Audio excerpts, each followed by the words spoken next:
नमस्कार, मैं विशाखा ठाकुर। स्वागत है आप सभी का 3.0 टीवी में। वर्चुअल डिजिटल एसेट्स आज सुबह एशिया ट्रेड में रिकवरी मोड में हैं, क्योंकि हाल के दिनों में देखे गए कंसोलिडेशन फेज ने डीप पॉकेट इन्वेस्टर्स के लिए एक परफेक्ट बार्गेन बाइंग अपॉर्चुनिटी प्रस्तुत की है। मार्केट कैप के हिसाब से दुनिया की सबसे बड़ी क्रिप्टो करेंसी बिटकॉइन ने पिछले सेशन में $39,000 के स्तर से नीचे गिरने के बाद $40,000 का आंकड़ा पुनः प्राप्त कर लिया। 2 हफ्ते पहले यूएस में पहले स्पॉट बिटकॉइन ईटीएफ की लिस्टिंग के बाद इस पुरानी क्रिप्टो करेंसी में अपने पीक पर लगभग 20% की गिरावट आई है। ये हाल ही में 0.10% बढ़कर $40,104 पर था। एनालिस्ट का मानना है कि सेलिंग प्रेशर आंशिक रूप से ग्रेस्केल बिटकॉइन ट्रस्ट जीबीटीसी में उनकी स्थिति को कम करने से शुरू हुआ, जो जनवरी में अपने मुनाफे को दोगुना करने के लिए क्लोज एंडेड ट्रस्ट से ईटीएफ में परिवर्तित हो गया था।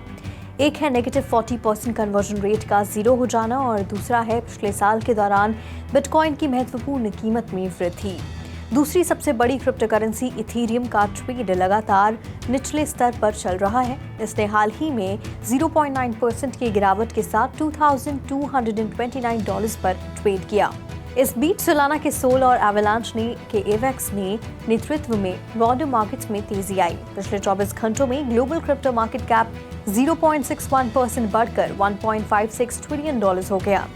दूसरी ओर टोटल क्रिप्टो मार्केट का वॉल्यूम 26.7% गिरकर $52.9 बिलियन हो गया। डीफाई में टोटल वॉल्यूम वर्तमान में $4.3 बिलियन है और सभी स्टेबल कॉइन्स का वॉल्यूम $48.4 बिलियन है, जो कि टोटल क्रिप्टो मार्केट के 24 घंटे की वॉल्यूम का क्रमश 8.1% और 91.4% का प्रतिनिधित्व करता है।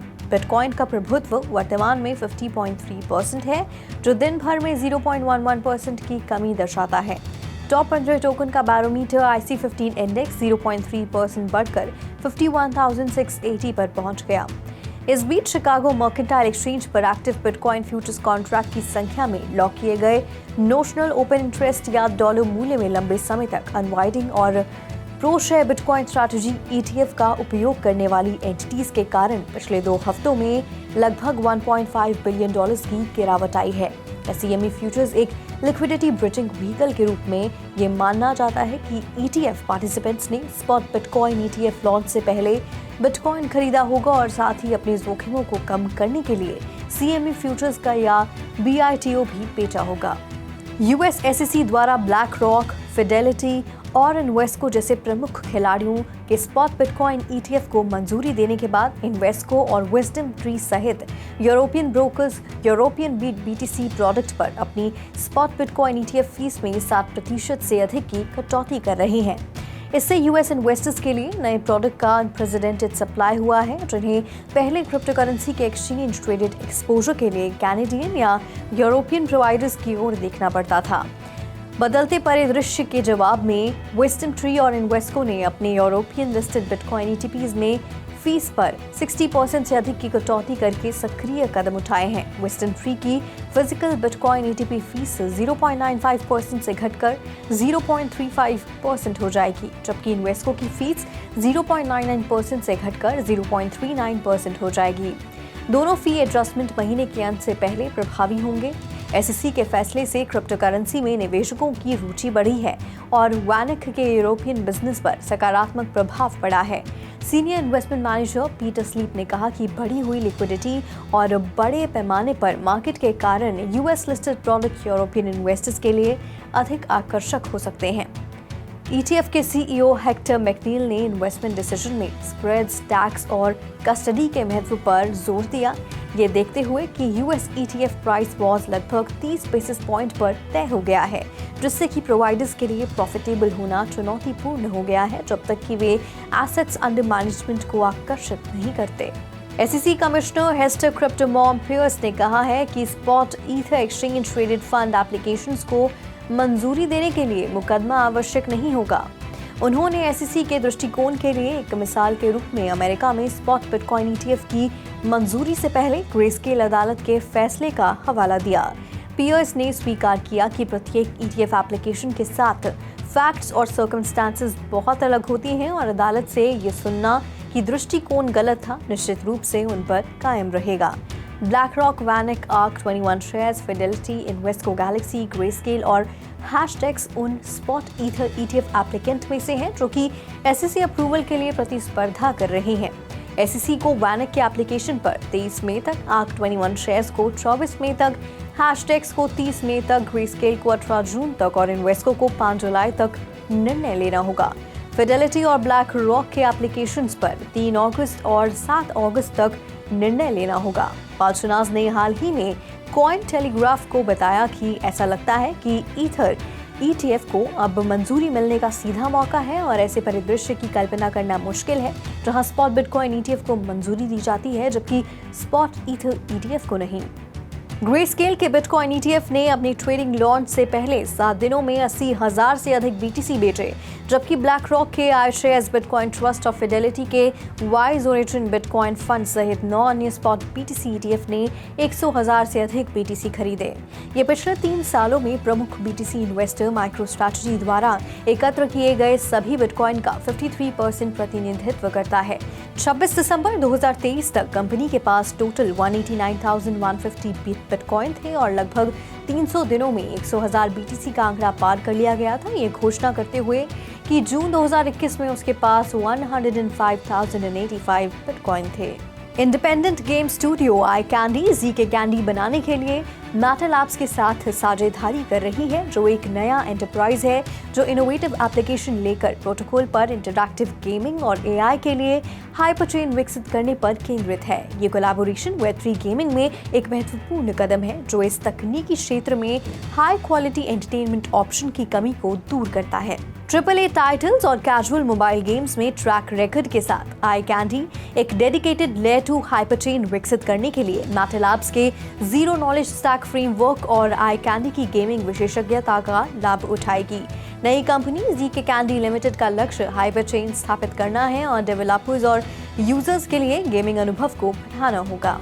Blockchain based securities investment platform Dinari ने Q4 2023 में $10 मिलियन की सीड फंडिंग हासिल कर ली है, जिसमें 500 global, Balaji Srinivasan, Alchemy platform, version 1 ventures और सैनकिस वेंचर्स ने हिस्सा लिया।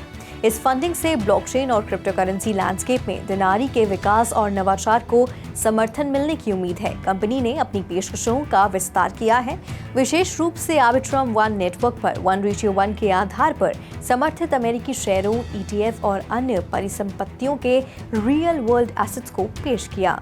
Modular DeFi layer 2 network mode को ऑप्टिमिज्म फाउंडेशन ने up to 2 million OP 5.51% token की ग्रांट मिले, जिससे वैल्यू $5.3 मिलियन हो सकती है। ऑप्टिमिज्म के OP स्टैक का उपयोग करके बनाया गया नेटवर्क अपने सीक्वेंसर रेवेन्यू का एक हिस्सा ऑप्टिमिज्म कलेक्टिव को देगा और एक open neutrality framework law of trains में शामिल होगा। मोड का लक्ष्य सुपर चेन के लिए DeFi हब बनना है, जो कि इंटरऑपरेबल DeFi एप्लीकेशन और इंफ्रास्ट्रक्चर को बढ़ावा देगा।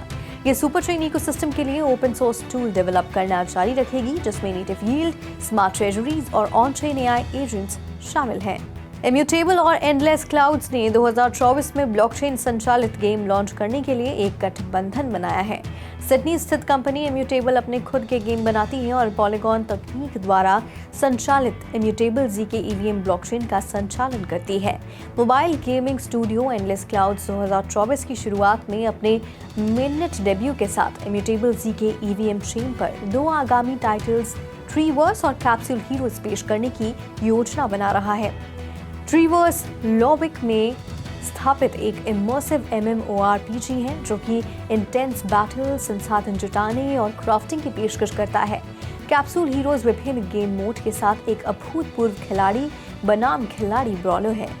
ब्लॉकचेन गेमिंग प्रोजेक्ट गेम ई को एक टोकन हैक का सामना करना पड़ा है, जिसके परिणाम स्वरूप लगभग $15.3 मिलियन मूल्य के 600 मिलियन GME टोकन का नुकसान हुआ है। हैक पॉलीगॉन नेटवर्क पर GME टोकन कॉन्ट्रैक्ट तक अनऑथराइज्ड एक्सेस था, जो कि केवल प्रॉपर्टी टीम टोकन रिजर्व प्रभावित हुआ। टीम ने टोकन कॉन्ट्रैक्ट तक सभी अनऑथराइज्ड एक्सेस को सुरक्षित कर लिया है। पॉलीगॉन GME डेवलपर और डिप्लॉय एड्रेस को अनऑथराइज्ड GitLab एक्सेस के माध्यम से हैक कर लिया गया था। चुराए गए टोकन को ईथर और मैटिक में बदल दिया गया था। इसके बाद अपराधी ने कई डिसेंट्रलाइज्ड एक्सचेंजों पर कॉम्प्रोमाइज टोकन का व्यापार किया। जिससे उनकी कीमत प्रभावित हुई। गेमी ने अस्थायी रूप से डिसेंट्रलाइज्ड एक्सचेंजों पर लिक्विडिटी प्रदान करना बंद कर दिया है और GME मार्केट्स के साथ सेंट्रलाइज्ड एक्सचेंजों को डिपॉजिट्स रोकने और हैक से जुड़े टोकन को फ्रीज करने के लिए सूचित किया है। टैबी के नए प्रोजेक्ट टैबी चेन का उद्देश्य EVM सपोर्ट के साथ कॉस्मोस पर गेमिंग ब्लॉकचेन में क्रांति लाना है। परियोजना का लक्ष्य डेवलपर्स के लिए वेब विकास को सरल बनाते हुए स्केलेबिलिटी, सिक्योरिटी और डिसेंट्रलाइजेशन की चुनौतियों का समाधान करना है। टैबी चेन इन मुद्दों को संबोधित करने के लिए parallelism, sharding, tabby run time और सुपरवाइज शार्डिंग जैसी सर्वव्यापी कंप्यूटिंग तकनीकों का उपयोग करता है। इसका आर्थिक मॉडल खिलाड़ियों को शामिल करने और डेवलपर्स को सशक्त बनाने, इनोवेशन और विकास को बढ़ावा देने पर केंद्रित है। प्लेटफॉर्म में इथेरियम और कॉस्मोस इकोसिस्टम को जोड़ते हुए उन्नत क्रॉस चेन सुविधाएं भी होंगी। एसेट लेयर, इंटरशार्ड और इंटरचेन ट्रांजैक्शन के लिए लिक्विडिटी हब के रूप में कार्य करता है, जबकि सेटलमेंट नोड्स क्रॉस चेन और क्रॉस शार्ड सेटलमेंट के लिए नेटिव कंसेंसस का उपयोग करते हैं। आज के लिए बुलेटिन में फिलहाल इतना ही। ऐसी ही Web3 से जुड़ी तमाम अपडेट्स के लिए लॉग ऑन करें हमारी वेबसाइट www.weversetv.io पर या फिर स्कैन करें QR कोड।